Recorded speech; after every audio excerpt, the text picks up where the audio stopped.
We are passionate about the human and animal bond. We are independent. We value our heritage. We value our people. We focus on what matters. We focus on our customers. We innovate. We see the world differently, and we are not afraid to change the game. We believe in prevention. We are bold in our approach, preventing disease, preventing pain. We are Boehringer Ingelheim.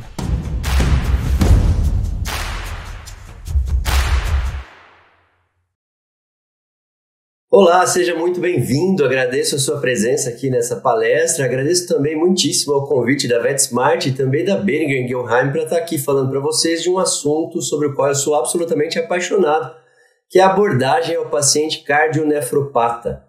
E para você ter uma certa lógica, eu vou fazer primeiro uma introdução, depois eu vou falar da definição, da classificação, do estadiamento, para enfim a gente falar como a gente aborda esse paciente, que a gente tem uma casuística, uma rotina muito grande dentro da clínica de pequenos animais, especialmente porque os animais estão vivendo mais e agora eles começaram a aumentar a incidência de doenças geriátricas, né? As cardiopatias, as nefropatias, e quando elas estão associadas, a coisa então fica um pouco mais complicada. E aí, começando na introdução, eu quero lembrar você da comunicação que existe entre esses dois sistemas, o coração e os rins. É uma comunicação extremamente complexa e eles se conversam basicamente por três vias. Uma via física, porque existem vasos ligando o órgão mais bonito do corpo, que é o coração, obviamente. Aí eu já puxo a sardinha para o Team Heart. Se você é do Team Kidney, não tem problema, você pode ficar aqui comigo até o final, mas você vai ver quem é que manda em tudo, que é o lindão do coração. Eles são unidos por vasos, portanto eles se comunicam por via física. Eles secretam substâncias que vão informar um ao outro. Por exemplo, o coração, quando está recebendo muito volume, muito sangue, que ele se distende, ele secreta os peptídeos natriuréticos, tipo A e tipo B, que vão lá nos rins e falam, ó, pelo amor de Deus, joga mais volume para fora, porque a gente está muito distendido aqui. Da mesma forma, os rins secretam substâncias que vão fechar um pouco mais os vasos, que vão dar mais trabalho para o coração, portanto, uma conversa química também. E também uma conversa do ponto de vista biológico, porque uma interferência num órgão vai interferir quase que invariavelmente no outro e vice-versa. E é esse vice-versa que a gente tem que estar muito atento. E eu também quero lembrar uma questão fisiológica importante, que no repouso, a distribuição do fluxo sanguíneo, do débito cardíaco, varia mais ou menos nesses percentuais que estão anotados aqui na tela para você. 15% do sangue bombeado pelo coração vai até o cérebro. Mais ou menos 5% para o próprio coração, para poder ele próprio se nutrir com oxigênio, especialmente porque ele precisa de muito oxigênio. Essa também é uma informação fisiológica importante. Enquanto todas as outras células do corpo extraem 25% do oxigênio que é entregue até elas, as células miocárdicas extraem em torno de 65% a 70% desse oxigênio. Portanto, antes dele jogar o sangue à frente, ele próprio é nutrido pelas próprias coronárias. 25% vai para o trato digestório, 25% para a musculatura esquelética e 5% para a pele.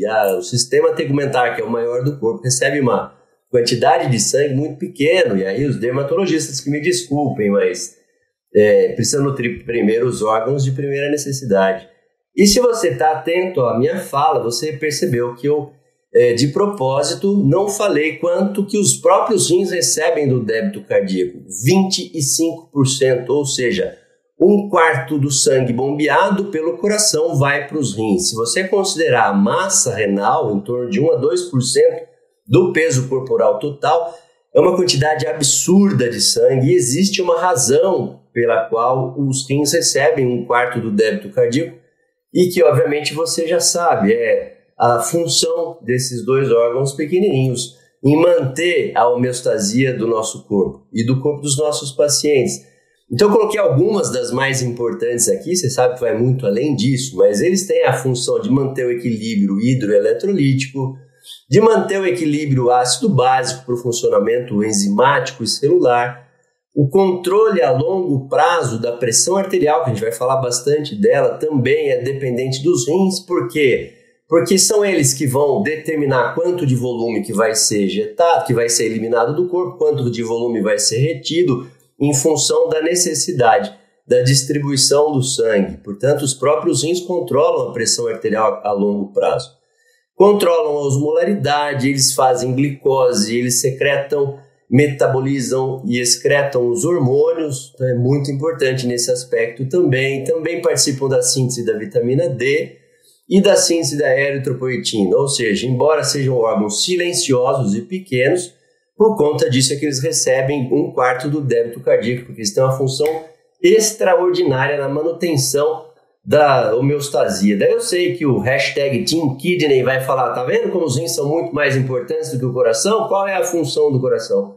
E aí eu vou dizer para você, obviamente, é só manter o débito cardíaco, só manter o débito cardíaco. Essa que é a função principal do coração. Em outras palavras, sem coração não tem mais nada, não tem rim.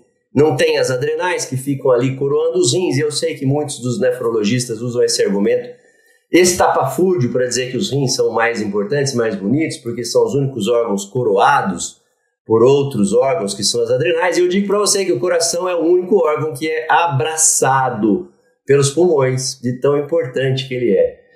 Enfim, você sabe que esses dois órgãos se conversam muito, e quando tudo vai bem, a coisa é sensacional, maravilhosa. Eles dois mantêm a homeostasia do corpo, um bombeando, o outro filtrando, fazendo um monte de outras coisas, mas quando as coisas começam a degringolar, aí é que entra a grande questão. Por quê? Porque quando um sistema não vai bem, o outro também vai sofrer, e vice-versa. E é esse vice-versa que eu chamo a atenção de novo, porque a gente tem a cultura de que quando você pega um paciente cardiopata com edema pulmonar, que você vai precisar entrar com diurético, vai precisar entrar com vasodilatador, já é de longa data que, graças a Deus, a nossa classe se preocupa. Deixa eu ver como é que estão os rins, preciso fazer uma função de renal com creatinina, um exame de urina, etc., porque eu vou precisar dos rins. Mas o contrário ainda não é verdade. E é nesse aspecto que a gente tem que ficar de olho. Então, se eu pego um paciente nefropata, seja ele de forma aguda ou crônica, eu tenho que me lembrar que ele também está afetando o coração. E se eu não tratar do coração conjuntamente, eu não mantenho esse paciente em equilíbrio. Então, quando pego um paciente com a creatinina alta, com a ureia alta, com SDMA alto, ou enfim, com problema urinário, eu tenho que fazer a investigação de como está o coração para poder tratar esses dois sistemas de uma forma conjunta, que é o nosso assunto de hoje. Por conta disso, que em 2015, um grupo de veterinários seleto no mundo inteiro se organizou e montou o que acho que foi chamado do consenso da síndrome cardiorrenal. E para fazer parte desse consenso, precisava ser veterinários que tivessem feito parte dos consensos de cardiologia ou dos consensos de nefrologia, do consenso IRAS, por exemplo. Por quê? Para poder saber o que estava falando e poder determinar. E aí esse consenso mudou algumas coisas, e a primeira coisa que foi mudada, alterada, foi a semântica. A gente na veterinária não chama, ou não deveria chamar mais, de síndrome cardiorrenal, e sim de desordem do eixo, ou melhor, distúrbio do eixo cardiovascular renal. Cada vez que eu falar desordem, você me corrija, porque disorder em inglês não é desordem, é distúrbio. Distúrbio do eixo cardiovascular renal. Por que o consenso mudou a semântica, a denominação da síndrome? Porque eles entendem que existem vasos sanguíneos que participam de todo o processo, é uma coisa muito mais complexa do que só o coração e os rins, e aí resolveram fazer um nome mais aprofundado. Ficou um nome tão complexo que, na prática, muita gente continua chamando de síndrome cardiorrenal. Mas, enfim, outra coisa que eles nos ajudaram com esse consenso foi a definição. O que é o distúrbio do eixo cardiovascular renal? Basicamente é isso aqui que está escrito na tela. Lesão em um ou nos dois sistemas induzido por toxinas, doenças ou fármacos que vão levar a alteração estrutural e ou funcional do outro órgão. Eu vou repetir isso, porque isso é muito importante por uma questão que eu vou chamar a atenção. É a lesão em um ou nos dois órgãos, induzida por toxinas, fármacos ou doenças, que levam a alteração estrutural e ou funcional do outro órgão. Portanto, não precisa ter uma alteração de função especificamente. Eu tenho uma doença renal que levou uma hipertrofia cardíaca, mas que ainda tem manutenção da função, mas o órgão está hipertrofiado, eu já classifico como distúrbio do eixo cardiovascular renal, e o contrário é verdadeiro. Tem uma doença cardíaca que levou a uma alteração de imagem do rim, eu já tenho também um distúrbio do eixo cardiovascular renal, ou síndrome cardiorrenal, e portanto aí eu já chamo uma atenção de uma das coisas importantes que está como um dos statements do consenso, que é justamente o auxílio do exame de imagem, tanto para o coração, o ecocardiograma, eletro e raio-x, quanto para os rins, raio-x e ultrassonografia. Sabe quando o ultrassonografista brinca com você no laudo e coloca assim, leve alteração da relação córtico-medular dos rins e sugere nefropatia, está querendo te dizer claramente, olha só, ele tem já uma alteração estrutural. Pode ser que a função ainda esteja preservada, mas preste atenção, porque esse paciente já se classifica como um paciente com síndrome cardiorrenal e, portanto, você tem que ficar de olho nos dois sistemas. E aí entra uma questão importante também para a nossa classe profissional. O que é o bom profissional? Aquele que detecta as alterações antes delas estarem, obviamente, muito alteradas. Quando você começa a perceber alguma coisa, porque você tem muito mais chance de manter esse paciente em equilíbrio, com qualidade de vida, com sobrevida, inclusive conversando com o tutor, expondo para ele a importância dele estar sempre perto de você, porque é o que ele vai ter que fazer. Então esse consenso, de novo, reuniu 16 profissionais do mais alto gabarito, e eu sempre mostro aqui essa imagem para você contar quantos cardiologistas e quantos nefrologistas participaram desse consenso. Foram 9 cardiologistas e 7 nefrologistas, mostrando quem manda em tudo é o coração. Por isso, 9 cardiologistas, para mostrar quem é importante de verdade. É o coração que manda o sangue para os rins poderem exercer suas funções. Se o coração não mandar sangue ou mandar menos sangue, os rins vão reclamar. Se o coração mandar mais sangue, os rins vão reclamar também. Portanto, fique muito atento a isso. Em termos de classificação, o que a gente tem? Aí o consenso acabou simplificando um pouco para a gente, porque se a gente compara com a semântica da síndrome cardiorrenal humana, que era o que a gente usava até então, até 2015, antes da publicação desse consenso, por razões óbvias, se a gente não tinha, a gente acabava extrapolando os dados da medicina para a nossa classe. Então, na medicina é dividido em tipo 1, tipo 2, tipo 3, tipo 4 e tipo 5. Para você mais ou menos comparar, tipo 1 é o paciente com síndrome cardiorrenal aguda, onde uma doença cardíaca aguda leva uma doença renal. O tipo 2 é a síndrome cardiorrenal crônica, onde uma doença crônica do coração leva uma doença renal. Tipo 3, a síndrome renocardíaca aguda, daí inverte. Uma doença aguda dos rins leva a uma alteração cardíaca. O tipo 4, síndrome renocardíaca crônica, uma doença crônica dos rins levando a uma alteração cardíaca. E o tipo 5, que são doenças sistêmicas que acabam alterando os dois órgãos concomitantemente. Mas aí o consenso se reuniu. E por que eles se reuniram? Por razões óbvias também. Quer dizer, as doenças no ser humano que levam a alteração cardíaca e renal são diferentes das doenças renais, das doenças dos nossos pacientes.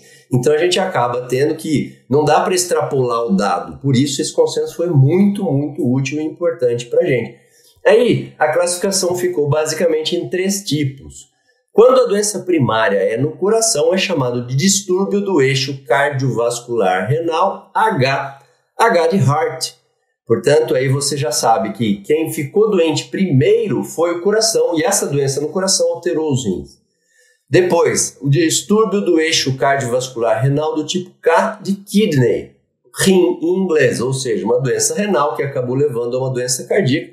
E quando doenças sistêmicas, como leishmaniose, como a CIRS, como a sepse, doenças hemodinâmicas, enfim, diversas delas, acabam afetando o coração e os rins, a gente tem o distúrbio do eixo cardiovascular renal do tipo O de others, ou outras doenças que acabam afetando os dois sistemas concomitantemente. Mas também a gente tem, dentro da nossa prática clínica, os pacientes que são os instáveis e os estáveis, tanto no distúrbio do eixo cardiovascular renal H quanto no K. Você sabe que quando a gente tem, por exemplo, um tamponamento cardíaco, quando tem um edema pulmonar, é uma agudização ou uma doença aguda do coração que ele está alterando mais a função renal, ou seja, o paciente é instável. Quando é uma questão crônica, é uma questão mais estável, então vai devagarzinho alterando o outro órgão. Da mesma forma, você tem, por exemplo, uma urolitíase que leva a uma alteração aguda dos rins, que instabiliza esse paciente e que isso pode interferir com o coração também. E tem aquele paciente com a doença renal crônica, clássica, que você conhece e que vai afetar o coração de uma maneira mais lenta, mais devagar. Então a gente também tem essa subclassificação. E aqui eu quero chamar a atenção semântica também, porque classificação é uma coisa, estadiamento é outra. Eu disse para você no início, eu vou fazer uma introdução, vou explicar o consenso, vou falar da classificação, depois eu vou falar do estadiamento para falar como é que a gente aborda. E na classificação é muito importante, porque é muito importante a gente dividir em instável e estável, porque, claro, eu vou abordar o paciente instável, aquele agudo mais urgente, de uma forma diferente daquele que eu abordo o paciente estável, que é o crônico. Então, vamos começar falando do distúrbio do eixo cardiovascular renal H, heart instável. Eu deixei 2 exemplos aqui de doenças cardíacas, então, que acontecem de forma aguda e que levam à instabilidade do quadro, que vão afetar ainda mais o coração. São só exemplos, podem acontecer outras. Por exemplo, à esquerda aqui, um ultrassom de tórax, onde a gente vê essa linha mais hiperecóica, que traduzindo no português, claro, mais esbranquiçada, né, o que forma mais eco no ultrassom, o hiperecóico fica mais claro, mais branco, que são as 2 pleuras se interdigitando no processo respiratório, e essas caudas de cometa, chamadas de linhas B no ultrassom, que mostram um pulmão úmido, ou seja, mostra a presença de líquido onde você está com o transdutor ali, isso vai demonstrar uma coisa ou outra. Então, era um paciente com edema agudo de pulmão. E nesse slide à direita, aqui você vê essa região mais anecóica, ou seja, não forma eco no ultrassom, que é uma região enegrecida que mostra a presença de líquido aí, líquido livre, que no caso é sangue por conta de uma efusão pericárdica, um tamponamento cardíaco. E um coração diminuído, ele não parece estar menor, ele está menor, porque ele não está conseguindo se distender na diástole, já que tem muita pressão fora dele por conta desse sangue. E neste corte ecocardiográfico, a gente vê o coração no ápice logo acima, aqui onde eu passo o mouse, e a base embaixo. As câmaras direitas aqui, e você vê a parede do átrio direito que não consegue se distender para receber o retorno venoso, graças a essa presença de líquido muito grande, que é um quadro agudo. Então, é um paciente instável, que é decorrente de uma doença cardíaca aguda, ou então, é bom chamar atenção, a agudização de uma doença crônica, como é o caso à esquerda.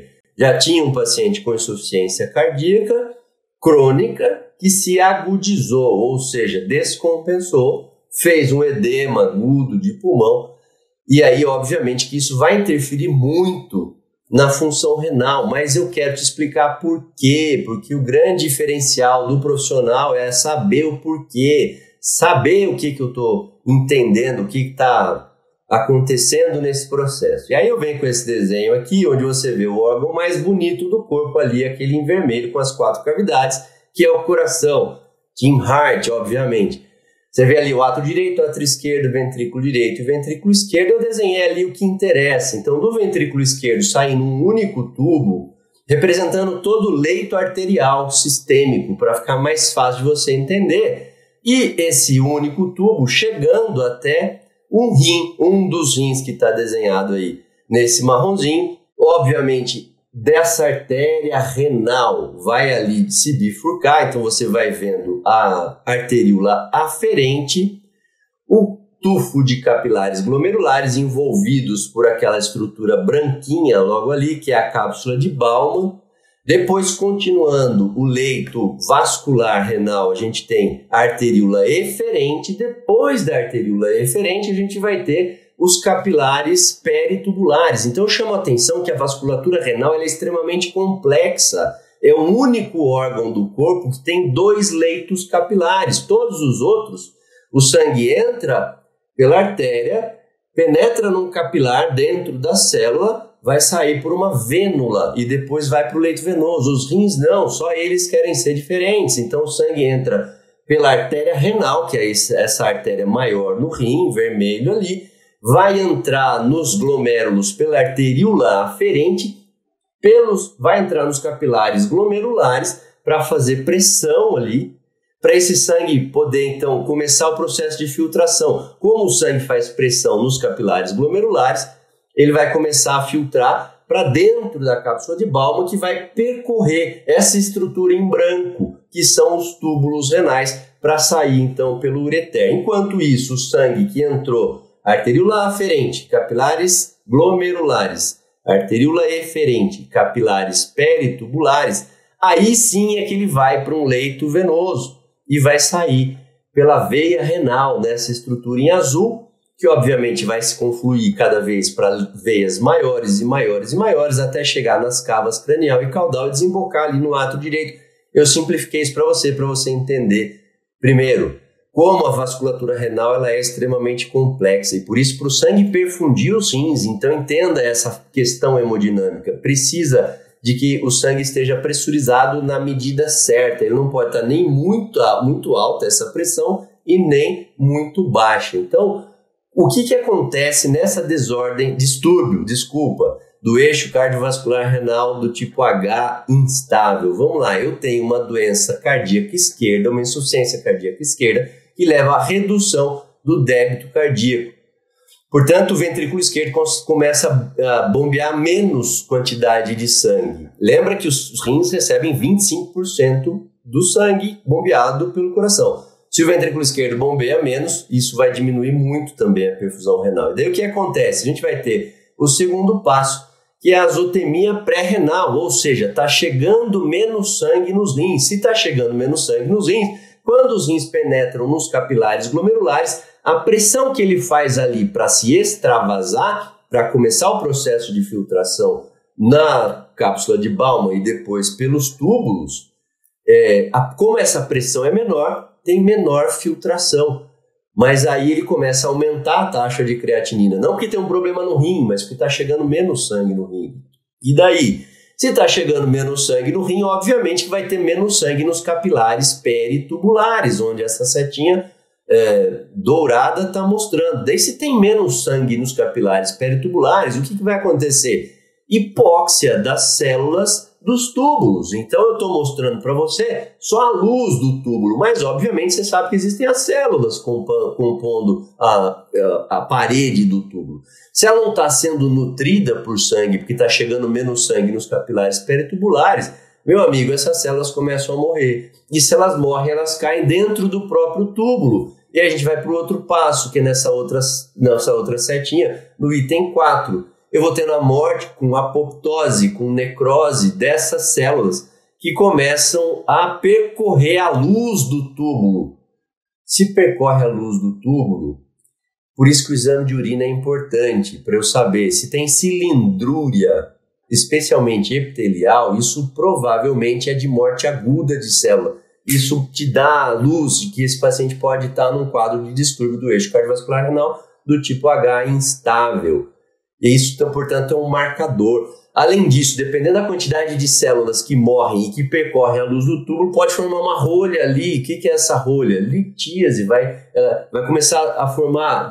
litíase não. Vai começar a formar um impedimento do processo de filtração e esse paciente entra num quadro de oligúria ou de anúria. Então, você entendeu? Uma doença cardíaca aguda ou agudizada que acabou lesando os rins. Esse é o processo pelo qual tudo acontece. Por que é importante você saber o porquê?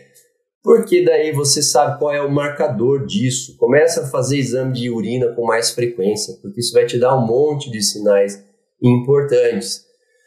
Depois a gente vai para o distúrbio do eixo cardiovascular renal H do tipo estável, ou seja, é aquela doença cardíaca crônica que vai acabar lesando os rins. E essa doença cardíaca crônica, qual pode ser ela? As mais variadas que a gente tem nos nossos pacientes. Eu te dou o exemplo aqui de um ecocardiograma de um paciente com doença valvar crônica de mitral, que representa 75% a 80% da nossa casuística. Você sabe muito bem que de cada 10 animais cardiopatas que você atende, entre 7 a 8 tem doença valvar crônica. Disparado a doença mais comum que a gente tem na nossa casuística. Mas eu também podia te mostrar uma cardiomiopatia hipertrófica felina, eu podia te mostrar uma cardiomiopatia dilatada canina, uma cardiomiopatia restritiva felina, enfim. As cardiopatias que a gente tem na nossa rotina que cronicamente vão levando a uma doença renal, só que por outro mecanismo, diferente desse que eu acabei de te mostrar. E é isso que eu quero que você fique atento. Porque como você vai abordar esse paciente, depende como começou o processo a acontecer. Nesse paciente especificamente, a coisa acontece de uma forma diferente. Presta atenção que eu usei a mesma figura, só que eu sombreei todo o leito vascular venoso. Então, de novo, você tem ali em cima, decora, o órgão mais bonito do corpo. Isso é um mantra. O órgão mais bonito do corpo é o coração, o resto é resto. Ele está bombeando o sangue, que vai sair pelo ventrículo esquerdo, pelo leito arterial, que eu desenhei como um único tubo, como o que nos interessa aqui é o rim. O sangue vai entrar pela artéria renal, arteríola aferente capilar glomerular, envolvido ali pela cápsula de Bowman, arteríola eferente capilar peritubular, daí vem o leito venoso, que vai levar esse sangue para fora, pelas veias, de volta para o átrio direito. O que a gente tem que entender aqui? Como é uma doença crônica que está acontecendo lentamente, gradativamente no coração, como é que ela está lesando os rins? Deixa eu te explicar primeiro e relembrar que o sistema cardiovascular funciona como uma bolsa semidistensível. Imagina uma bolsa daquelas que você coloca nas costas quando você está com dor. Se você quer que o líquido circule de uma extremidade até a outra, é mais fácil se você deixar essa bolsa mais justa. E aí é intuitivo você perceber que quando você coloca o dedo numa extremidade da bolsa, pelo fato dela ser semidistensível, esse líquido dentro dela vai ser empurrado para o outro lado e o outro lado vai ceder, acomodando esse líquido. Agora, se a bolsa está mais murcha, é mais difícil você conseguir que o líquido se desloque de uma extremidade para outra. Você tem que fazer mais pressão numa extremidade para o líquido poder se deslocar para outra extremidade. É a mesma coisa no sistema cardiovascular. Quando eu entendi o sistema cardiovascular como uma bolsa semidistensível, isso virou uma chave na minha cabeça. Ora, como que eu deixo esse sistema cardiovascular mais justo?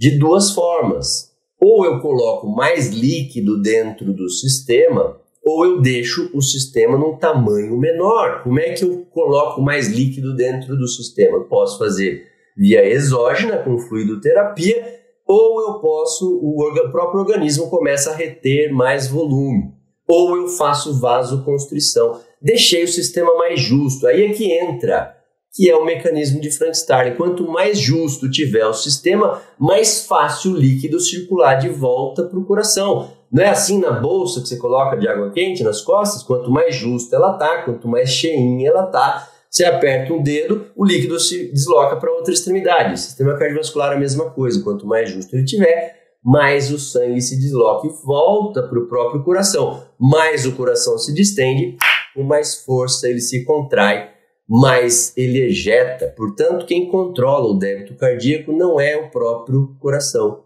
mas quanto de sangue retorna para o coração, que é o retorno venoso.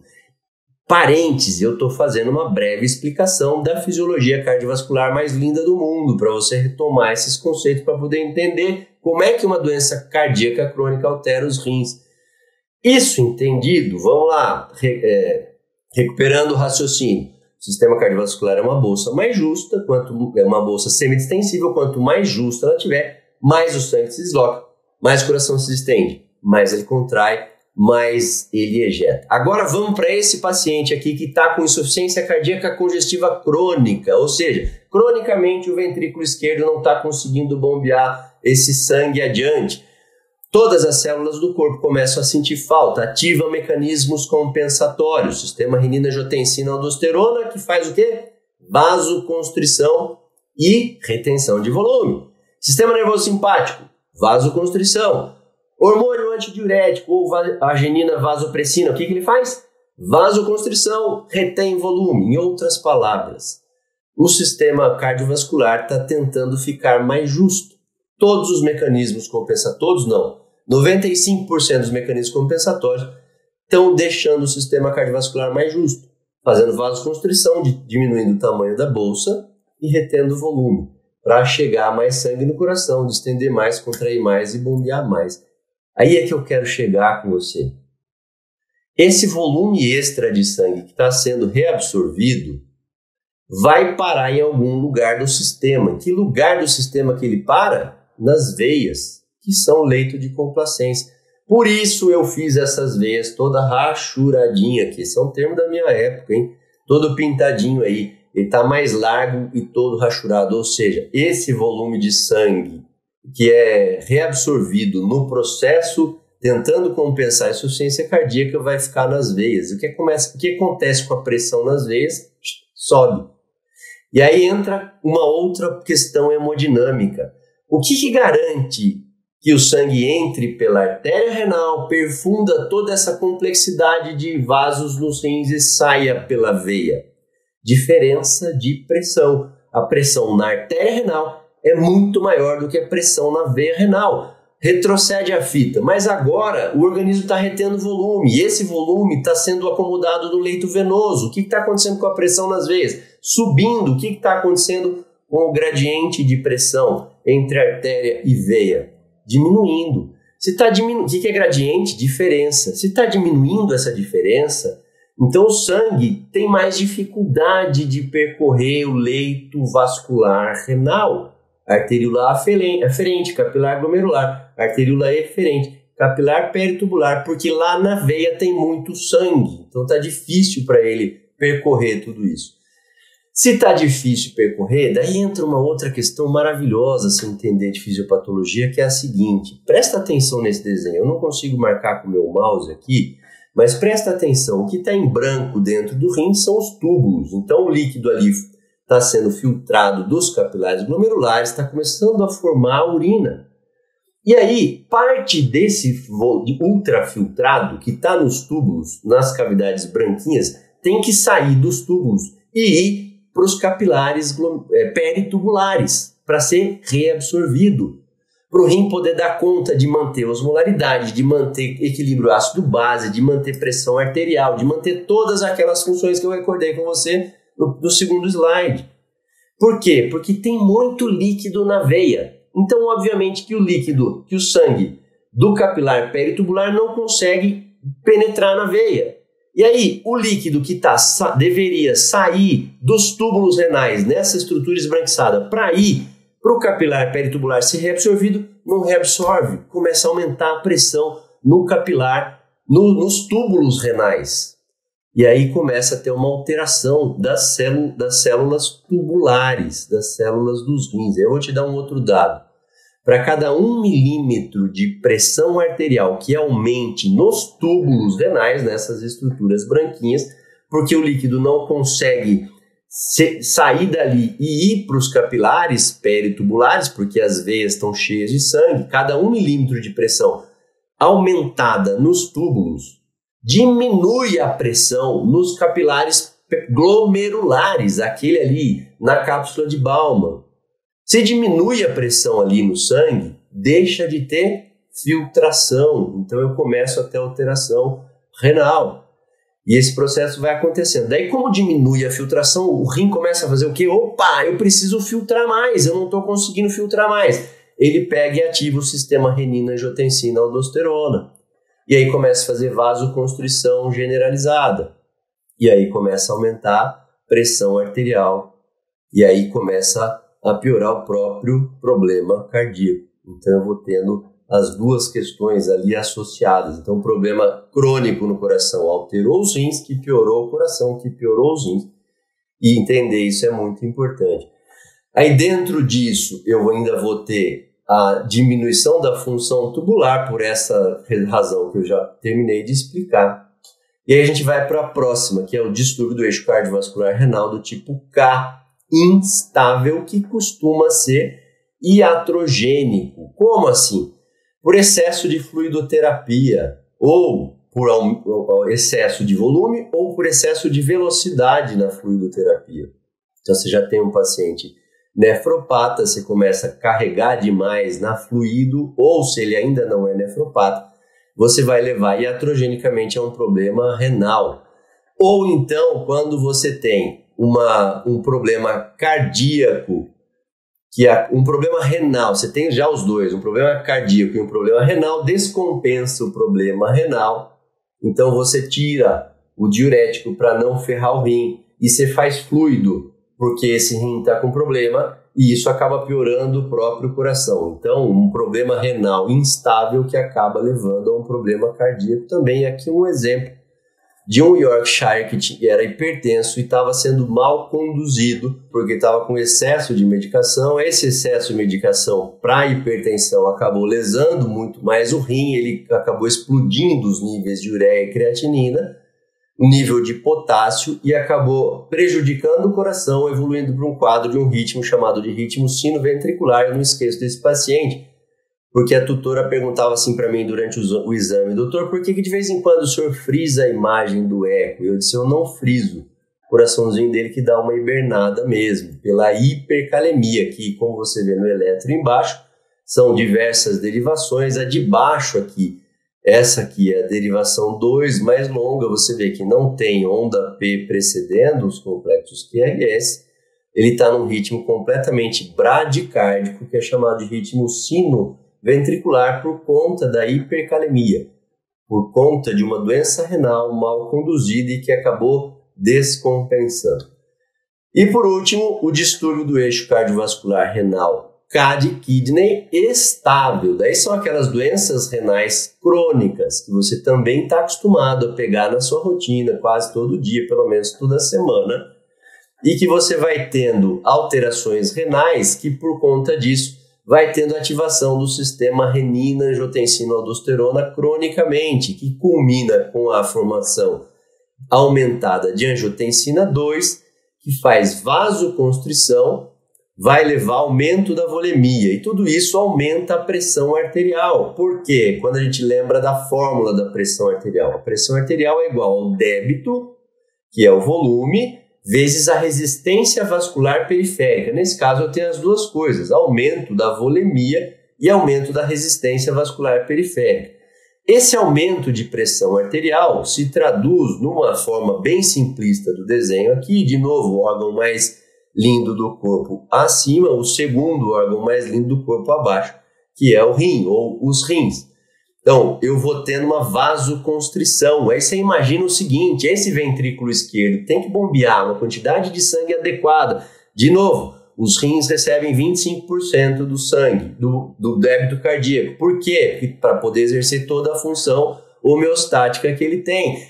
Só que o sangue tem que estar sob pressão, dentro de uma pressão adequada. Se essa pressão estiver mais alta ou mais baixa, isso compromete a própria perfusão renal. Por quê? Por causa da complexidade do leito vascular renal que eu mostrei nos slides anteriores. E aí, por conta da ativação do SRA, vasoconstrição, então todo o leito arterial fica mais fechado. Você imagina todo o leito arterial como se fosse um único tubo, igual está aí no desenho, é mais fácil. Aí o coração, o ventrículo esquerdo, tem que manter o débito cardíaco contra um tubo que está muito mais fechado, é muito mais difícil, só que ele é muscular. Como ele é muscular, ele começa a recrutar sarcômeros em paralelo. O que é em paralelo? Os sarcômeros vão sendo adicionados para dentro da luz da cavidade do ventrículo esquerdo, para a musculatura ficar mais forte e poder vencer essa resistência, esse tubo arterial mais fechado. Só que esses sarcômeros que vão sendo recrutados, eles não ficam ali parados aleatoriamente. Vamos brincar aqui, você quer deixar uma parede mais grossa, não adianta você enfileirar um monte de tijolo e deixar eles lá soltos. Eles têm que ficar, você tem que colocar massa junto. Mesma coisa esses sarcômeros. Quando o coração vai recrutando esses sarcômeros para poder aumentar a musculatura, para aumentar a força, para bombear o sangue contra um tubo mais fechado, ele vai colocando colágeno. E não é o colágeno bonzinho, é aquele colágeno que vai deixando a musculatura mais enrijecida. E aí acontecem duas coisas. Vamos lembrar um pouco da anatomia. as próprias coronárias que começam passando aqui superficialmente no coração, elas penetram na musculatura, no miocárdio. E agora elas começam a ficar ali muito apertadas por conta desse colágeno maçarocano. Então eu tenho um processo de isquemia miocárdica. Dentro dessa musculatura também passa o tecido de condução elétrica, que também fica ali maçarocado pelo colágeno. Então essa hipertrofia ventricular esquerda causada pelo aumento de pressão arterial, junto com a isquemia, facilita muito a arritmia. Você conhece esse quadro, por isso que eu brinquei no início. Precisa mudar a cultura. Você sabe que quando chega um cardiopata, você já investiga o rim. Quando chega um nefropata, pelo amor de Deus, investigue esse coração, porque ele pode estar sofrendo isso aí. Quanto antes você descobrir, melhor. Então olha aqui, ó, um coração já aqui num corte que a gente vê longitudinal, o ápice cardíaco à esquerda, a base aqui à direita, e você vê a espessura das paredes bem grande. Um animal de 3 anos de idade, porque era nefropata. Olha como esse coração fica enrijecido, inclusive para contrair e para relaxar. Então a gente falou aqui das principais classificações, né? E em todas elas acontecem o quê? A ativação do sistema renina, angiotensina, aldosterona, que eu quero recordar com você rapidamente. E eu digo o seguinte, todo bom clínico precisa saber isso de coração, de cor. É uma expressão francesa, de cor quer dizer de coração, eu sei de automático. Cada vez que alguém falar em ISRA, sistema renina, angiotensina, aldosterona, com você, lembra desse mapinha mental aqui para você lembrar tudo que ele faz. Primeiro, quem que ativa? 4 sistemas isolados ou em conjunto. 3 setinhas para baixo, 1 para cima. Redução da PA, redução da oferta de sódio nos túbulos renais, redução da volemia ou aumento do sistema nervoso simpático, estimula os rins a liberarem renina, que é uma enzima e vai converter o angiotensinogênio em angiotensina 1. A angiotensina 1 vai sofrer a ação da enzima conversora de angiotensina, que é a ECA, mas também, atenção, vai sofrer a ação das quimases para virar angiotensina 2. Quem que é majoritariamente a espécie que usa mais as quimases para converter angiotensina 1 e angiotensina 2? Os gatos, obviamente. A gente vai falar disso mais para frente. Guarda essa informação. A angiotensina 2 vai culminar com 4 ações hemodinâmicas. VC, vasoconstrição, aumento da reabsorção de sódio e de água, liberação de aldosterona pela córtex da suprarrenal ou adrenal, que vai fazer mais vasoconstrição, maior retenção de sódio e água. E ela também vai liberar o hormônio antidiurético ou arginina vasopressina, que também vai fazer vasoconstrição e maior retenção de água apenas. Somente de água. E aí, os efeitos combinados do ISRA quais são? Vasoconstrição, retenção de líquido. Pô, que legal, cara, porque daí quando você vê quais são esses efeitos aqui de baixo, eles são para corrigir aqueles estímulos que estimularam o ISRA. Diminuição da PA, diminuição do sódio, diminuição da volemia, aumento do sistema nervoso simpático. Então tudo isso aqui serve para corrigir aqueles estímulos, só que cronicamente esses efeitos são mais deletérios, porque levam a, além de tudo isso, apoptose, morte celular, remodelamento vascular dos vasos. Os vasos ficam mais hipertrofiados. Remodelamento cardíaco, o coração fica hipertrofiado. Então é muito efeito hemodinâmico. E são mais de 10 angiotensinas. Isso aqui é pelo menos o que você tem que saber de cor. Aqui, separadamente, as etiologias. Essa figura é do consenso de 2015 das classificações. O que causa, não vou ler cada uma delas, eu dei os principais exemplos. Você vai ter acesso a isso se você quiser dar uma printada nessa imagem. Fica fácil de você saber as doenças cardíacas que levam à síndrome cardiorenal, as doenças renais que levam à síndrome cardiorenal e as doenças sistêmicas que afetam os 2 órgãos concomitantemente. E agora a gente vai para o estadiamento. Lembra que eu falei para você? Classificação é uma coisa, estadiamento é outra. Qual que é o estadiamento? Como é que você vai dizer em que grau que esse paciente está da síndrome cardiorrenal? O que eu vou usar para estadiar? Depende. Se a doença primária foi o coração, portanto, o distúrbio do eixo cardiovascular renal H, você vai usar o consenso ISAC, International Small Animal Cardiac Health Council. Se foi uma doença primária nos rins, você tem o distúrbio do eixo cardiovascular renal K de kidney. você vai usar o consenso IRAS. E aí tem que lembrar que o consenso IRAS tem tanto o agudo quanto o crônico. Eu quero recordar com você esse estadiamento, para você também ter no seu radar, para ficar mais fácil. Especialmente o estadiamento pelo Isaac. Por quê? Isso aqui é o estadiamento da insuficiência cardíaca por classes funcionais. É diferente do estadiamento do ACVIM, da doença valvar crônica, que é classe A, B1, B2, C e D, que é diferente também do estadiamento das cardiomiopatias felinas, que também é A, B1, B2, C e D. Aqui é todas as cardiopatias de todas as espécies veterinárias, a gente pode usar esse consenso, esse estadiamento. Vamos lá, classe 1, insuficiência cardíaca assintomática. Eu tenho uma cardiopatia, pode ser um sopro, uma arritmia, uma cardiomiopatia hipertrófica felina, uma doença valvar crônica, qualquer cardiopatia que eu tenho, mas não está levando a sintoma. Ele é subdividido em um A e um B. Qual que é qual? Um A, ele tem uma cardiopatia, não tem sintoma e não tem sinais compensatórios. Então eu preciso de eco e de raio-x, né, para estadiar isso. E um B, ele tem sinais compensatórios, ou seja, ele tem cardiomegalia. Pode ser hipertrofia de parede, ou pode ser aumento do tamanho de cavidade, do átrio, do ventrículo, enfim. Classe 2, insuficiência cardíaca leve a moderada. Ele já tem sinais. Esses sinais são leves a moderados. Portanto, você já percebe. Qual sinal? Tosse, cansaço, língua roxa, desmaio, qualquer sinal relacionado à insuficiência cardíaca.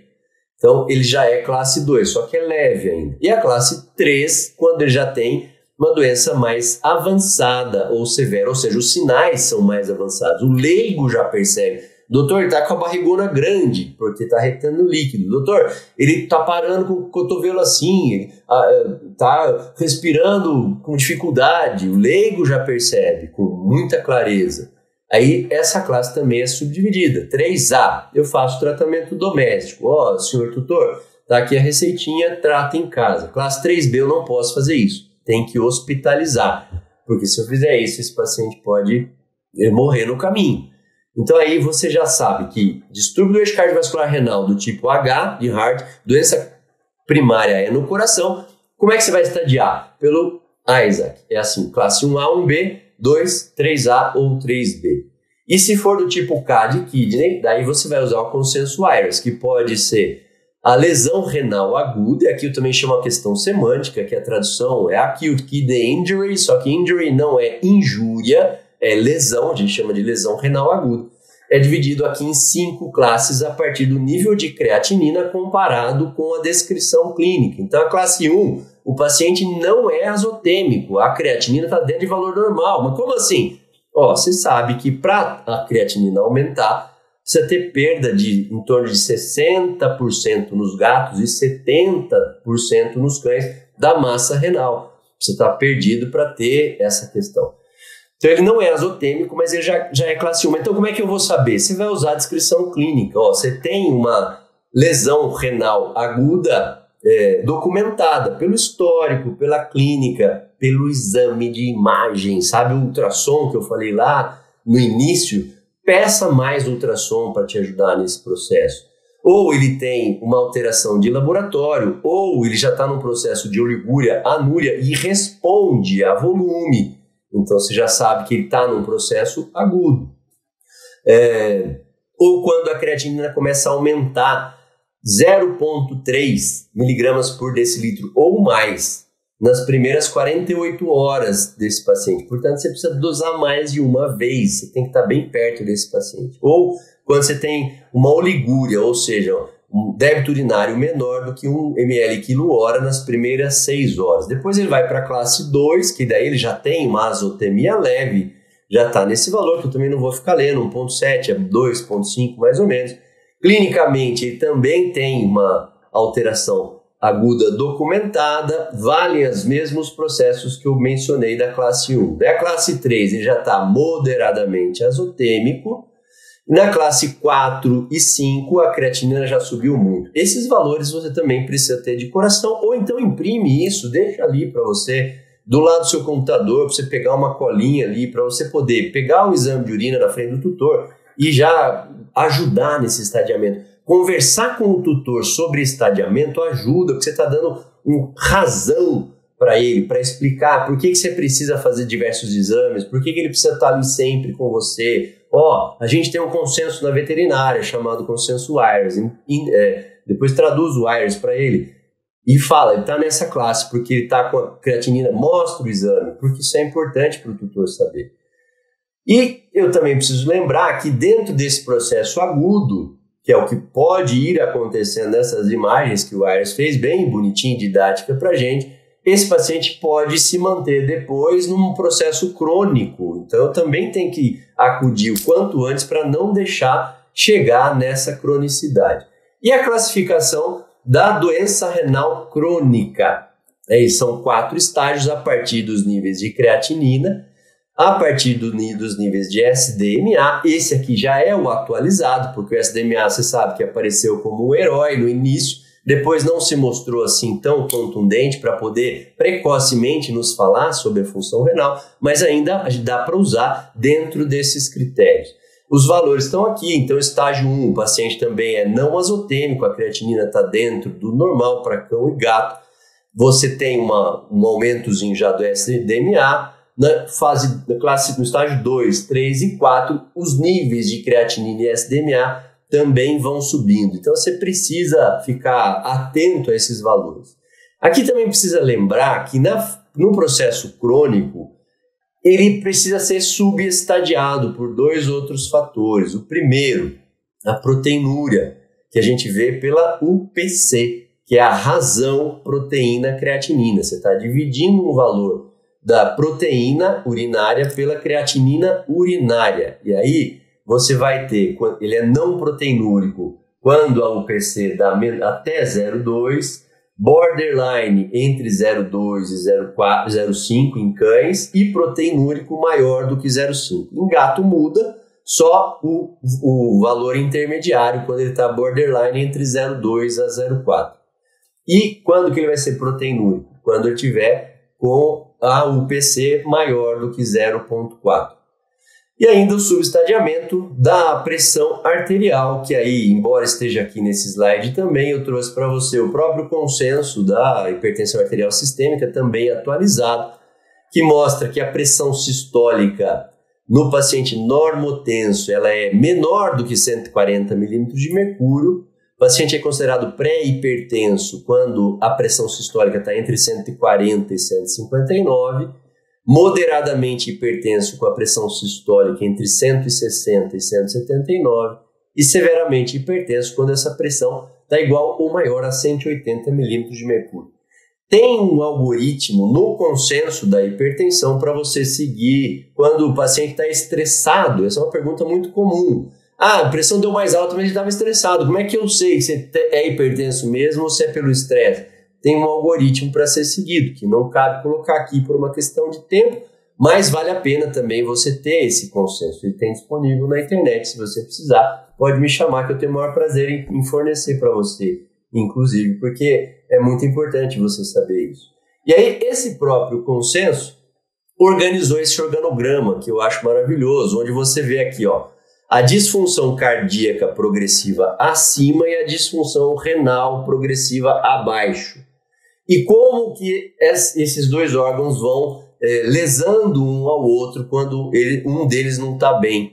Então você tem as setas azuis mostrando como a doença cardíaca afeta os rins e as setas vermelhas no sentido contrário. Intuitivamente você percebe que quando tem as setas de 2 cores, azul e vermelha, vale para um e vale para o outro. Isso aqui é muito intuitivo você pegar e pensar sobre ele, mas eu quero chamar a sua atenção que o que está no centro desse organograma? Hipertensão arterial sistêmica. Tanto uma doença cardíaca pode causar hipertensão arterial sistêmica, que vai lesar os rins, quanto uma doença renal pode levar a uma hipertensão arterial sistêmica, que vai lesar o coração, quanto uma doença sistêmica, como as endocrinopatias, por exemplo, são as que mais acometem, que levam à hipertensão arterial, que vai lesar os 2 sistemas, coração e os rins. Então é importante isso também. E também quero lembrar do valor prognóstico da proteinúria. Porque eu acabei de mostrar para você que a proteinúria faz parte do subestadiamento da doença renal crônica. Aí a hipertensão também faz. Então agora eu estou chamando a atenção desse trabalho, que foi um trabalho muito elegante, muito legal, que mostrou que pacientes com proteinúria morrem mais cedo. Do que quem? Do que eles mesmos, se eles não tivessem proteinúria. Inclusive a proteinúria tem um valor prognóstico maior do que a própria hipertensão arterial sistêmica. De tal forma que quando você pega um paciente hipertenso, você tem que se preocupar se ele tem proteinúria ou não. Você tem que se preocupar como é que está a função renal dele. Por quê? Porque a proteinúria vai lesar os rins dessa forma. Presta atenção nesse desenho. Então, olha só.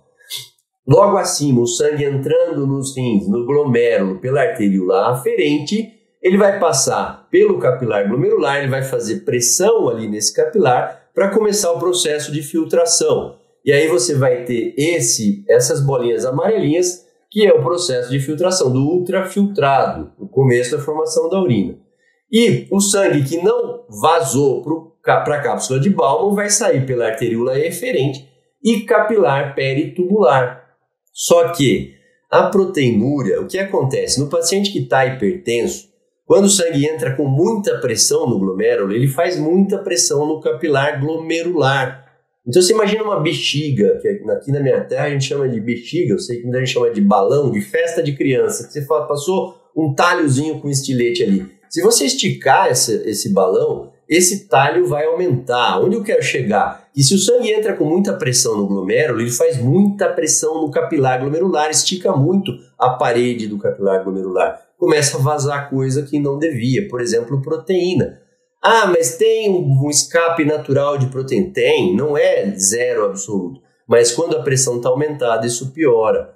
E aí, esse aumento de proteína passando pelos túbulos, os túbulos tentam reabsorver essa proteína. O que é a reabsorção? É o movimento do líquido que está no túbulo para o capilar peritubular, de volta para o sangue.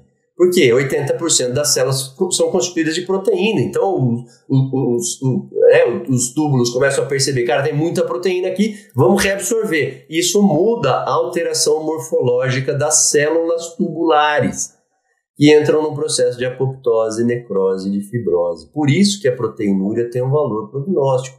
Então, quando você está lidando com um paciente hipertenso ou um paciente nefropata ou cardiopata, a primeira coisa que você tem que fazer, deixa eu pular aqui para um outro slide, é isso aqui, ó, se lembrar dessa tríade. UPC para ver se tem proteinúria, função renal para ver se ele é azotêmico e hipertensão arterial sistêmica. Eu posso ter todos os cenários possíveis aqui. Eu posso ter um paciente que é proteinúrico e azotêmico, mas ele é normotenso. Como eu posso ter um paciente proteinúrico e hipertenso que é não azotêmico? Como eu posso ter um paciente hipertenso e azotêmico que não é proteinúrico? E eu posso ter o pior dos cenários, que é o paciente hipertenso, azotêmico e proteinúrico. Eu tenho que me lembrar do tratamento. E aí, como é que eu me lembro desse tratamento? Eu tenho que reduzir tudo. Só que as medicações que a gente usa, elas podem, algumas, piorar a proteinúria, como a amlodipina. Ou elas podem piorar a azotemia, como os inibidores da ECA.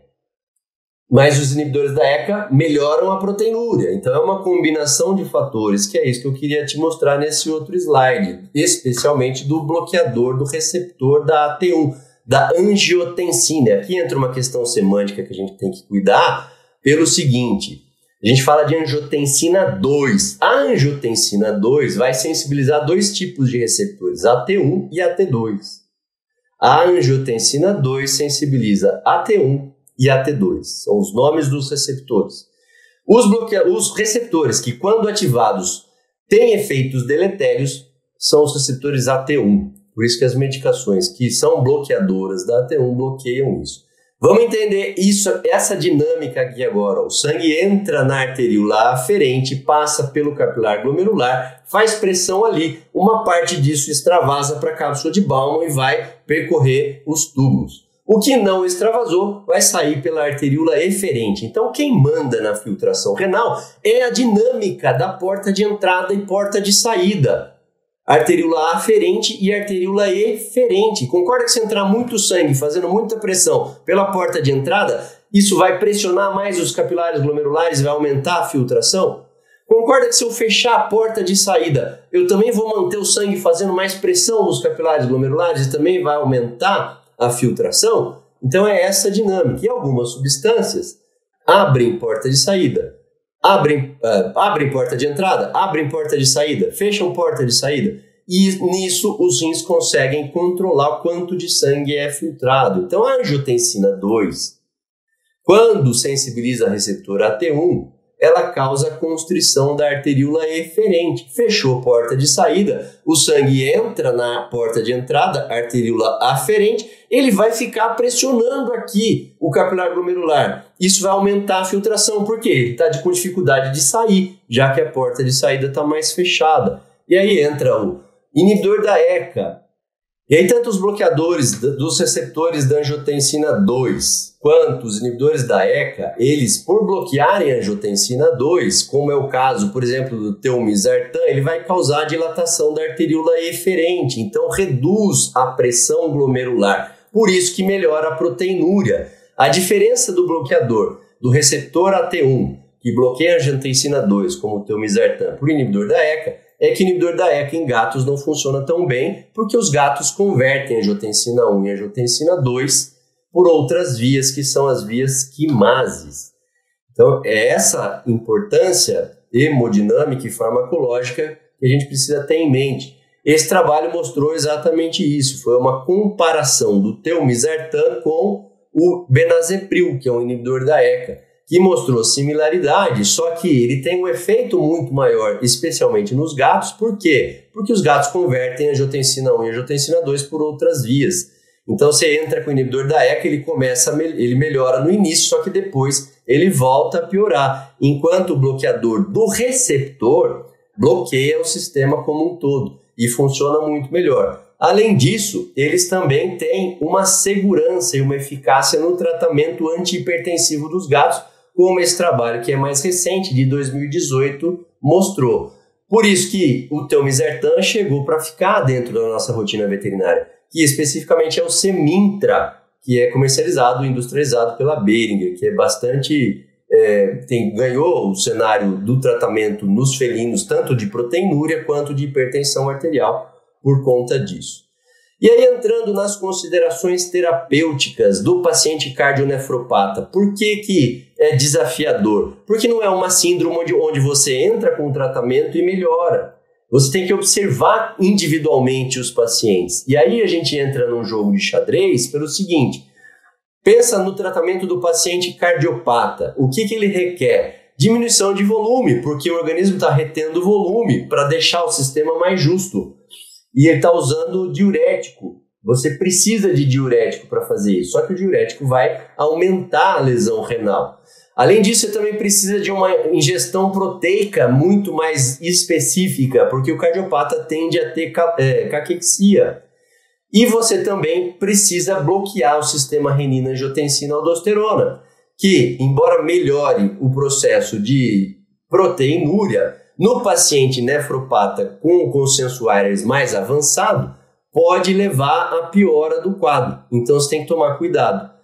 E aqui, nesse processo renal, o que eu preciso? Exatamente das coisas opostas. Eu preciso de fluidoterapia, muitas vezes. Eu preciso de redução de ingestão proteica. Eu preciso de redução da injeção de fósforo. Então é um jogo de xadrez. Por isso que você tem que estar sempre em contato com esse tutor e explicar logo de cara. Diagnosticou distúrbio do eixo cardiovascular renal, seja ele qual classe for, senta com o tutor e explica. Fala, você vai precisar estar sempre aqui. A gente vai precisar sempre dosar os marcadores para poder saber como é que isso está. E dentro desse cenário todo, a gente tem a hipertensão arterial sistêmica, que você precisa tratar. E o próprio tratamento farmacológico pode piorar uma causa ou outra. O diurético, para tratar o cardiopata, piora os rins. O vasodilatador não pode ser usado em determinadas fases. Então, para todas as classificações, o que você tem que ficar muito de olho? Uma investigação constante. Manutenção da pressão arterial sistêmica. Ela tem que ficar perto de 140 milímetros de mercúrio, não pode ficar muito mais alta do que isso. e também não pode ficar muito baixa, então entre 110 a 140. Por quê? Por conta da complexidade da vasculatura renal. Precisa que a pressão esteja dentro de limites adequados para poder perfundir os rins. Precisa monitorar o peso corporal, cuidado com a caquexia. O aumento de peso pode representar retenção hídrica e você precisa mexer nas doses de medicamentos. Esse paciente aumenta ou diminui o peso. Titulação de doses de diuréticos, sempre na menor dose possível, que mantenha o paciente sem sinais de congestão e também sem alteração renal. Titulação nas doses do bloqueador do sistema renina-angiotensina-aldosterona, seja ele um inibidor da ECA ou um bloqueador do receptor AT1. Por quê? Porque se o nefropata evoluir de classe, muitas vezes precisa reduzir a dose. Titulação na dose de inotrópicos e cuidados nutricionais. Já estamos chegando quase no final, mas agora eu entro especificamente no manejo do distúrbio do eixo cardiovascular renal do tipo H. O que pode acontecer? Olha essa imagem à esquerda. Ele pode acontecer por diminuição do débito cardíaco no quadro instável e no processo congestivo crônico, quando o paciente está mais estável. O que eu tenho que fazer? Primeira coisa, manter o diurético na menor dose possível, porque eu preciso reduzir a pré-carga, a quantidade de líquido que chega até o coração. Mas como é que eu posso fazer isso? Usando, por exemplo, um venodilatador. E daí na figurinha à direita, eu já deixei ela pronta para lembrar você que pré-carga é o cano de chegada no coração. São as veias que vão levar a quantidade de volume. Então, se eu reduzir volume com diurético, eu reduzo a pré-carga, porque vai diminuir a tensão na parede do coração. Mas se eu fizer uma venodilatação, se eu dilatar o cano de chegada, isso também vai reduzir a pressão com que o sangue chega no coração. Um venodilatador, por exemplo, de nitrato de isosorbida, muitas vezes vale a pena a gente fazer uso dessas medicações para não precisar carregar tanto na dose diurética. E a pós-carga é o cano de saída, que é o segundo manejo. O que eu vou cuidar? Dilatador arteriolar. Isso eu estou falando no manejo do H, da doença primária cardíaca. Se eu dilato a artéria, facilita a saída do sangue do coração, inclusive do sangue que chega até os rins. Isso melhora a perfusão renal. Isso vai melhorar que uma dose menor de diurético faça mais efeito. Portanto, eu tenho menos efeito colateral e mais efeito terapêutico, que é o que me interessa. Titular o inotrópico, como eu tinha dito antes. E aí entra o cenário da droga que mudou a cardiologia veterinária mundial, que é o pimobendan, o vetmedin da Boehringer. Por que mudou? Eu já vou explicar algumas ações específicas sensacionais que o vetmedin faz, que ajudam no manejo desse paciente. Eu estou botando esse coração para contrair com mais força, portanto ele vai ejetar mais, vai perfundir mais os rins. E o inibidor da ECA ou o bloqueador do AT1, como a telmisartano nos felinos, com cuidado dentro da classificação da doença renal crônica. Entrando no pimobendan, o que ele faz? Além de aumentar a contratilidade, que é um efeito que todos conhecem do pimobendan, do vetmedin, por quê? Porque ele aumenta a sensibilidade do cálcio pela troponina C, isso vai fazer os sarcômeros se contraírem mais. Ele tem outros efeitos combinados. Ele também vai causar vasodilatação, porque tem todo um maquinário metabólico, que eu não vou chatear você nessa altura, de enzimas que ficam nas membranas dos vasos sanguíneos, que vão estimular a liberação do AMP cíclico, que fosforila a proteína quinase, e que causa a dilatação. Dilatação do quê? Da veia. Então reduz pré-carga. E aí, de novo, eu não preciso abusar tanto do diurético. E também dilata a artéria. Reduz pós-carga, nesse desenhinho aqui. Então, o pimobendan, além de aumentar a contratilidade, ele reduz a pré-carga, que é o primeiro desejo no paciente cardiopata, e ele também reduz a pós-carga, que facilita o trabalho do coração, que é mais fácil o coração bombear contra um tubo mais aberto. E faz o efeito inotrópico. Então, é sensacional por conta disso.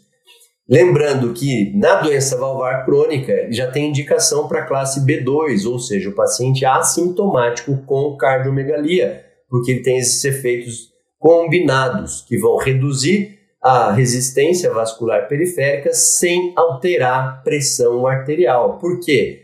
Porque ele aumenta o débito cardíaco. Então, quando você pensa na fórmula da pressão, olha essa fórmula à direita, PA é igual ao débito vezes resistência. Ele diminui a resistência, que causa vasodilatação, só que ele aumenta o débito, então ele não mexe com a pressão arterial. Sensacional, por isso que ele mudou o cenário da cardiologia veterinária mundial. E por último aqui, agora a gente vai falar dos pacientes nefropatas. Cuidado com a fluidoterapia. Fluidoterapia não... tá com a creatinina aumentada, eu vou fazer fluido. Não vai fazer fluido. Só vai fazer fluido nos pacientes desidratados.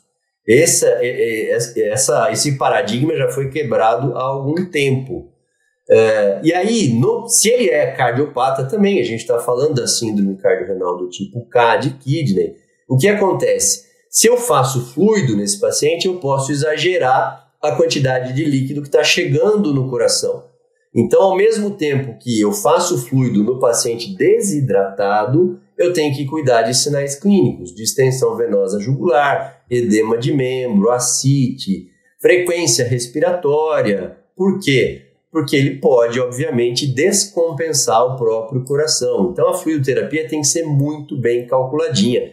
E as imagens, mais uma vez, vão te ajudar, inclusive o ecocardio e a imagem de ultrassom abdominal, que pode te mostrar vasodilatação hepática, que também mostraria um excesso de carga do lado direito do coração.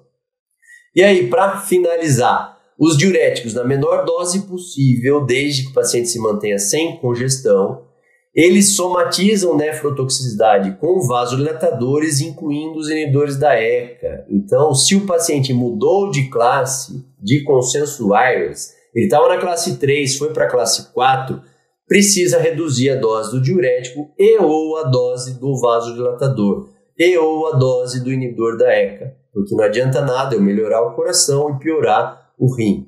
Os vasodilatadores não podem ser iniciados na doença renal crônica instável. Por quê? Porque vai reduzir a pressão de perfusão renal e isso vai piorar o quadro.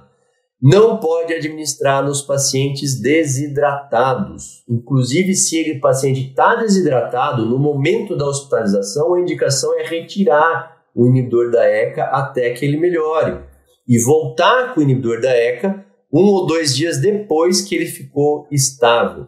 Manter a pressão arterial entre 110 e 150 milímetros de mercúrio. Então, o paciente que está com pressão abaixo de 110, ele é contraindicado para usar o vasodilatador. Cuidar com as doses, porque o nefropata pode ter clearance de medicação reduzida, isso pode levar à intoxicação. Tem que lembrar da caquexia. Por quê? O paciente que fica alterando muito o peso para baixo ou para cima interfere. As medicações que ele já toma podem ficar em subdose ou em sobredose. Por isso, de novo, esse paciente tem que estar sempre em contato com você.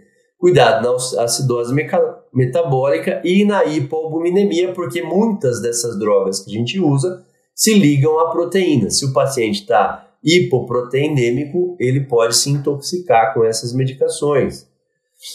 A fluidoterapia apenas nos pacientes desidratados, de novo, não é para usar só porque está com a creatinina aumentada e a dose tem que ser bem calculadinha. A dieta tem que cuidar de uma ingestão calórica adequada, redução de sódio e de fósforo, sódio para o cardiopata, fósforo para o nefropata. Proteínas de alto valor biológico e água à vontade para esse paciente.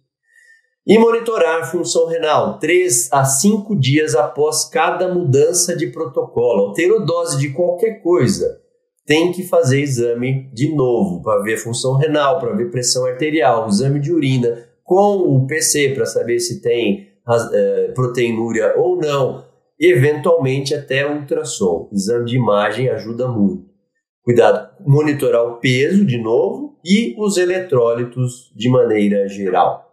E assim a gente finaliza. Eu quero agradecer muito a presença de todos vocês e convidar você para se inscrever nesse evento no dia 6 de outubro, por esse site aqui, onde eu vou falar de diurético de espinéia e doença renal, a tríade do mal, que eu vou tratar especificamente do paciente com distúrbio do eixo cardiovascular renal H do tipo instável. Qual diurético usar, que dose uso e tudo mais. Você está convidado por esse site, é um evento gratuito, às 20 horas pontualmente. Se você ainda não me segue nas redes sociais, eu também te convido a seguir. Tem bastante conteúdo de cardio nesse perfil, @Corivete, tanto no Instagram quanto no YouTube, para você se deleitar, diversos mapinhas mentais para te ajudar a ficar de olho nisso tudo, e assim a gente melhora a nossa classe veterinária. Mais uma vez, muito obrigado à VetSmart, fui tratado com muita deferência e muito carinho, como sempre. Muito obrigado também a Boehringer Ingelheim, com quem eu tenho uma parceria gigante, um carinho enorme por todos com quem eu trato lá dentro, e a você que assistiu aqui comigo essa palestra. Eu continuo à disposição, é só você me chamar pelas redes sociais se quiser trocar uma ideia mais aprofundada. Muito obrigado, fiquem com Deus e até a próxima. Boa noite a todos. Bom, meu nome é Yauane, eu sou coordenadora técnica da Boehringer Ingelheim e, primeiramente, eu gostaria de agradecer ao queridíssimo Dr. Caleison Rosa pela excelente palestra. E, como estamos no mês de setembro, eu não poderia deixar de falar da nossa campanha para o mês do coração. E nós trouxemos esse slogan, quem vê focinho não vê coração, porque sabemos que, embora as doenças cardíacas não sejam visíveis, elas são muito comuns, muito frequentes na clínica, o que fica muito bem evidenciado, né, por esses dois estudos, que 10% dos cães entre 5 a 8 anos atendidos em clínicas são cardiopatas em diferentes estágios e que a probabilidade de desenvolvê-las aumenta com o avançar da idade do animal. E por isso nós ressaltamos aqui a importância que vocês clínicos têm no diagnóstico precoce do paciente cardiopata. Para isso, é imprescindível que seja realizada uma boa auscultação durante o exame físico e também que sejam solicitados exames sempre que necessário. E por quê? Por que diagnosticar precocemente as cardiopatias? Porque com isso, fazendo o tratamento, manejo adequado, é possível dar mais tempo e mais qualidade de vida para os nossos pacientes. Por isso, eu trago aqui uma solução inovadora da Boehringer Ingelheim, que é o VetMedin.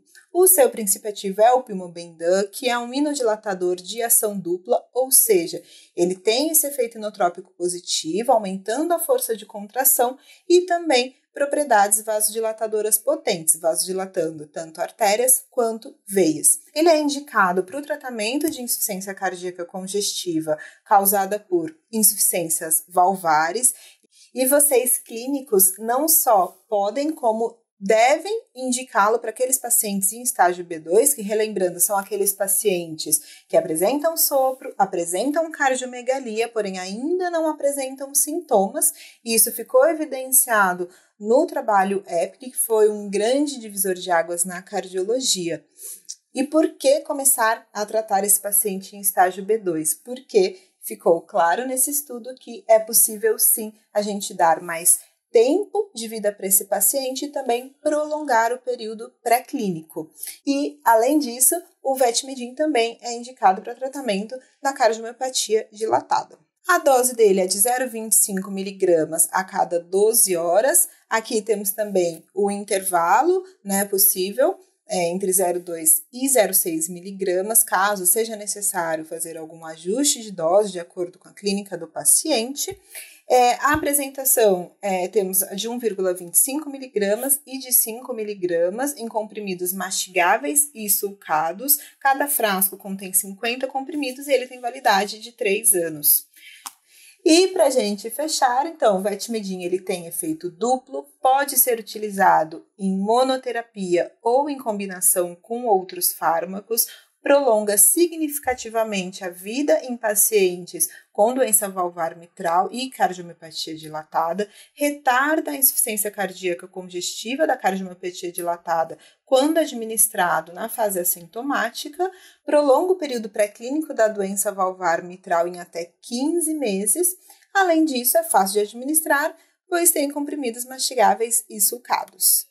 E, aproveitando o gancho da palestra do Calezo, eu também vou falar brevemente sobre o Semintra, mais um produto muito inovador que a Boehringer trouxe para vocês. Só relembrando, a doença renal crônica ela é uma condição não reversível, de evolução lenta, afeta aproximadamente 3% da população felina, porém, quando a gente considera gatos de meia idade a idosos, ela pode atingir até 50% dessa população, e a proteinúria é um dos principais fatores que influenciam negativamente a doença renal crônica. Aqui trouxe 2 estudos onde podemos observar o quanto ela vai afetar tanto a sobrevida quanto o prognóstico desses pacientes e, por isso, o seu manejo, o seu tratamento é imprescindível. O Semintra ele é indicado para a redução da proteinúria associada à doença renal crônica em gatos, além da outra indicação off-label comentada pelo Dr. Calezo para gatos com hipertensão. Ele foi desenvolvido especificamente para a espécie felina. O seu princípio ativo é a telmisartana, que é um bloqueador do receptor da angiotensina. Aqui também muito bem explicado pelo Dr. Calezo, só reforçando, o Semintra ele vai atuar seletivamente bloqueando o receptor AT1 da angiotensina 2, ou seja, ele vai bloquear aqueles efeitos maléficos como vasoconstrição, proteinúria, aumento da pressão arterial, ao mesmo tempo que ele preserva as funções desejáveis, as funções benéficas da angiotensina 2, como excreção de sódio e vasodilatação. Por isso, ele é tão diferenciado. Ele é uma solução oral palatável, a sua dose é de 1 mg por quilo ou 0,25 ml por quilo. O frasco contém 30 ml e sua validade também é de 3 anos e de 6 meses após aberto. Outro diferencial dele é que ele vem com uma seringa dosadora pelo peso do gato, que facilita muito uma administração da dose correta pelo tutor. E para fechar, ele é um bloqueador do receptor da angiotensina, é indicado para o controle da proteinúria em gatos com doença renal, tem um mecanismo de ação diferenciado, é uma solução oral palatável exclusiva para gatos e está disponível em frascos de 30 ml, que pensando no animal, num gatinho de 4 kg, ele vai durar cerca de 30 dias. E para quem ainda não conhece, trouxe aqui o BeConnect, que é um portal que foi desenvolvido pela Boehringer especialmente para vocês, nossos colegas médicos veterinários. Então, se ainda não acessaram, acessem no site aqui, façam o seu cadastro para que tenham acesso a diversos materiais, tanto abordando doenças cardíacas, doenças renais, quanto outros conteúdos. O meu muito obrigada ao VetSmart, ao Dr. Calezo Rosa e a todos vocês que nos prestigiaram nesta noite. Deixo aqui meu contato. Até mais!